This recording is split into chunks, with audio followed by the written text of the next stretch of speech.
सरस्वती पूजा का पति पत्नी का मैटर आज मैं आपके लिए लिख करके लाया हूं। अब भोजपुरी में यह गाना है, तो चलिए गाना को सुनते हैं।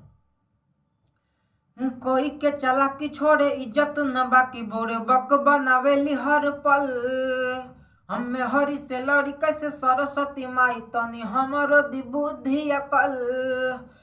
धरेली रूप महाकाली हो माई मोर घरवाली।